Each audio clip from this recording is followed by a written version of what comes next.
বিসমিল্লাহির রহমানির রহিম। গল্পের নাম মিষ্টি খাওয়ার ইচ্ছা। এবার হযরত আবু বকর সিদ্দিক রাদিয়াল্লাহু আনহা এর স্ত্রীর মনে মিষ্টিজাত দ্রব্য তৈরি করে খাওয়ার খুব আগ্রহ জাগলো। বড় আশা নিয়ে স্বামীর কাছে তা পেশ করলেন। স্বামীর কাছে সেজন্য কিছু অর্থ চাইলেন, যা দিয়ে মিষ্টিজাত দ্রব্য তৈরি করে খাওয়া যায়। হযরত আবু বকর সিদ্দিক রাদিয়াল্লাহু আনহা সাফ জানিয়ে দিলেন, আমার কাছে পয়সা নেই। মুখের উপর তার স্পর্শ না করতে স্ত্রী সামান্য মন খারাপ করলেন না, নীরবে চলে গেলেন। আমাদের স্ত্রীরা হলে বলে ফেলতো, কবে তোমার থেকে কোনো কিছু চেয়ে পেয়েছি। এভাবে আরও অনেক কথা শুনিয়ে দিত।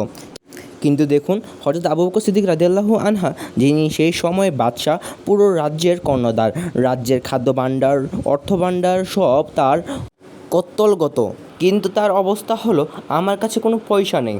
আর কেমন নেককার ও অল্পে তুষ্ট স্ত্রী দেখুন, তিনিও কোনো উত্তর দিলেন না, নীরবে চলে গেলেন।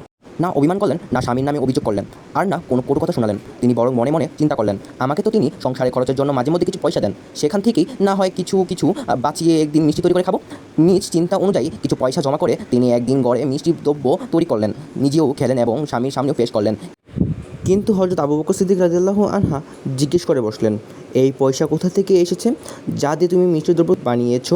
সিদ্দিকের স্ত্রী সবিনয়ে বললেন, আপনি আমাকে সংসারে খরচের জন্য যে পয়সা দেন, সেখান থেকে অল্প অল্প বাঁচিয়ে আজ তা তৈরি করেছি। সিদ্দিক আকবর রাদিয়াল্লাহু আনহা যে উত্তর তখন দিলেন তা ছিল তার জন্য স্বাভাবিক, কিন্তু আমাদের জীবনের জন্য তা অস্বাভাবিক ও অসম্ভব ব্যাপার। তিনি উত্তর দিলেন, ও তাহলে বোঝা গেল এই পরিমাণ পয়সা আমাদের খরচ থেকে অতিরিক্ত, অতএব এই পরিমাণ পয়সা বাইতুল মাল থেকে না নিলেও আমাদের সংসার চলবে। সুতরাং তিনি পরের মাস থেকে সেই পরিমাণ পয়সা নেওয়া বন্ধ করে দিলেন।